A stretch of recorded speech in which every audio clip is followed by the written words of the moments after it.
ବହୁ ପୁରୁଣା କାଳର କଥା। ଗୋଟିଏ ଛୋଟ ଗାଁରେ ଜଣେ ବୁଢ଼ା ଓ ବୁଢ଼ୀ ରହୁଥିଲେ।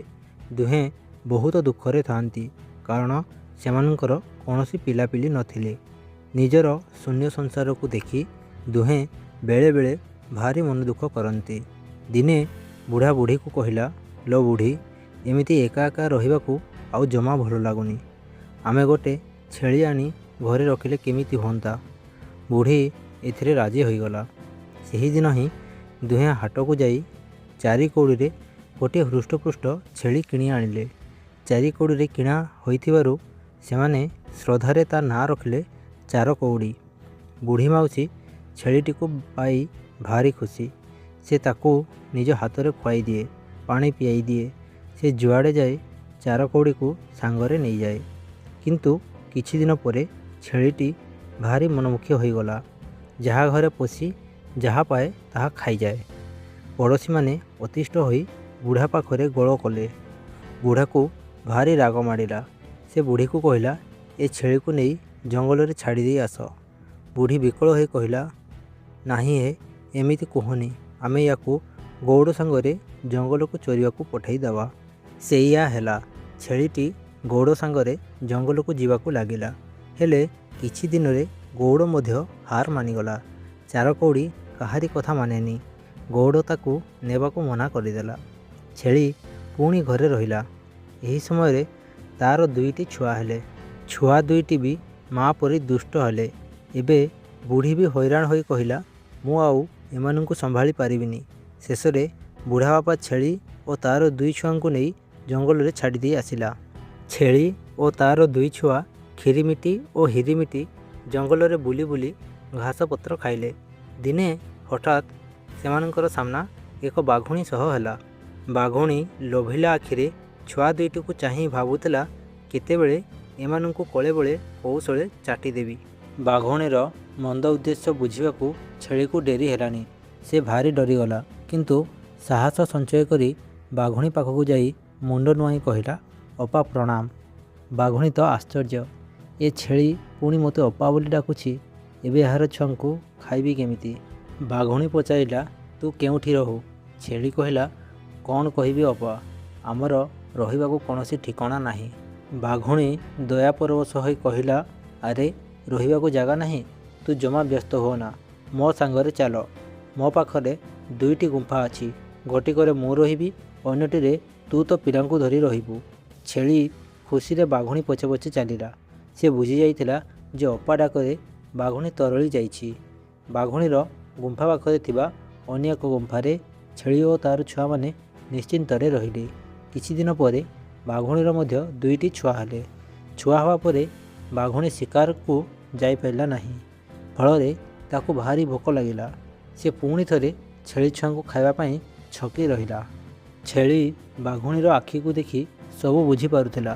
ସେ ବାରମ୍ବାର ବାଘୁଣୀ ପାଖକୁ ଯାଇ ଅପା ଅପା ହୋଇ ଗପସପ କରେ, ଯେମିତି ବାଘୁଣୀର ମନ ବଦଳିଯିବ। ଦିନେ ବାଘୁଣୀ କହିଲା, "ମୋ ଛୁଆଙ୍କର କିଛି ନାଁ ରଖିଦେ।" ଛେଳି ତାଙ୍କ ନାଁ ରଖିଲା 1 କାଣ୍ଡା ଓ 2 କାଣ୍ଡା। ସନ୍ଧ୍ୟା ହେଲେ ବାଘୁଣୀ କହିଲା, "ତୁମେମାନେ ଯଦି ଆମ ସାଙ୍ଗରେ ଶୋଇବ ତେବେ ଭଲ ହୁଅନ୍ତା।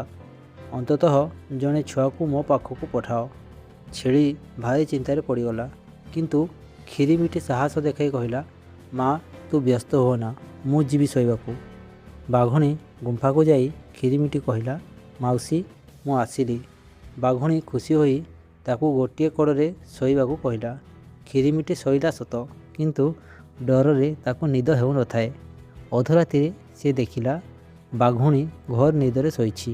ସେ ଚୁପ୍ କିନା ବାଘୁଣୀର ଛୁଆ 1 କାଣ୍ଡାକୁ ଉଠାଇ ନିଜ ଜାଗାରେ ଶୁଆଇ ଦେଲା ଓ ନିଜେ ତା ଜାଗାରେ ଶୋଇଗଲା। କିଛି ସମୟ ପରେ ବାଘୁଣୀ ନିଦରେ ଶୋଇଥିବା ଅବସ୍ଥାରେ ଅନ୍ଧାରରେ ପାଖରେ ଥିବା ଛୁଆକୁ ନିଜ ଛୁଆ ଭାବି ଅନ୍ୟ ଛୁଆକୁ ଛେଳି ଛୁଆ ଭାବି ଖାଇଦେଲା। ସକାଳ ହେବାରୁ ଖିରିମିଟି କହିଲା, "ମାଉସୀ, ମୁଁ ଏବେ ଯାଉଛି।" ବାଘୁଣୀ ଚମକି ପଡ଼ିଲା। ଖିରିମିଟି ଜୀବନ୍ତ ଅଛି? ତେବେ ମୁଁ କାହାକୁ ଖାଇଲି? ଦେଖିଲା ବେଳକୁ ତାର ନିଜ ଛୁଆ ନାହିଁ। ବାଘୁଣୀ ରାଗରେ ଗରଗର ହୋଇ କହିଲା, "ଆଜି ରାତିରେ ବି ଶୋଇବାକୁ ଆସିବୁ?" ସେଦିନ ରାତିରେ ଖିରିମିଟି ଦେଖିଲା ବାଘୁଣୀ ନିଜ ଲାଞ୍ଜରେ ଅନ୍ୟ ଛୁଆ 2 କାଣ୍ଡାକୁ ଗୁଡ଼ାଇ ଧରିଛି।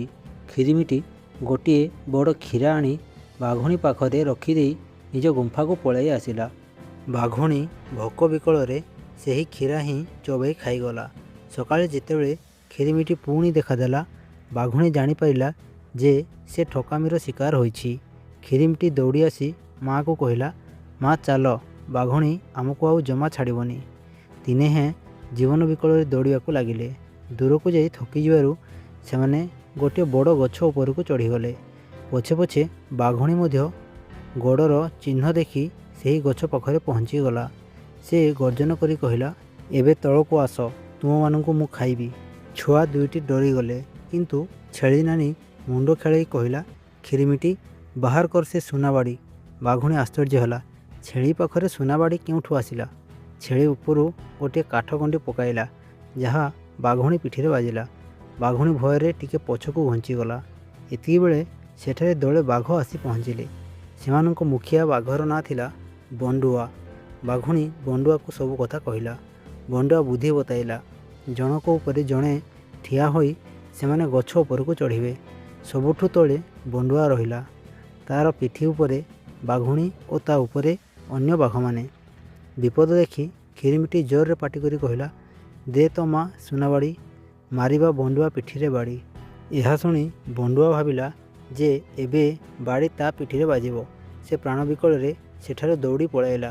ଫଳରେ ସବୁ ବାଘ ଧଡ଼ାମ ଧଡ଼ାମ ହୋଇ ତଳେ ପଡ଼ିଗଲେ ଓ ଭୟରେ ଜଙ୍ଗଲକୁ ପଳାଇଲେ। ବାଘୁଣୀ ମଧ୍ୟ ନିଜ ଜୀବନ ବଞ୍ଚାଇ ସେଠାରୁ ଛୁ ମାରିଲା। ସୁଯୋଗ ଦେଖି ଛେଳି ଓ ତା'ର ଦୁଇ ଛୁଆ ଗଛରୁ ଓହ୍ଲାଇ ସିଧା ବୁଢ଼ାବୁଢ଼ୀଙ୍କ ଘରକୁ ଫେରି ଆସିଲେ। ନିଜର ପ୍ରିୟ ଚାରକଉଡ଼ିକୁ ଫେରି ପାଇ ବୁଢ଼ା ଓ ବୁଢ଼ୀ ଅଶେଷ ଖୁସି ହେଲେ। ସେହି ଦିନଠାରୁ ସମସ୍ତେ ମିଳିମିଶି ହସ ଖୁସିରେ ରହିଲେ।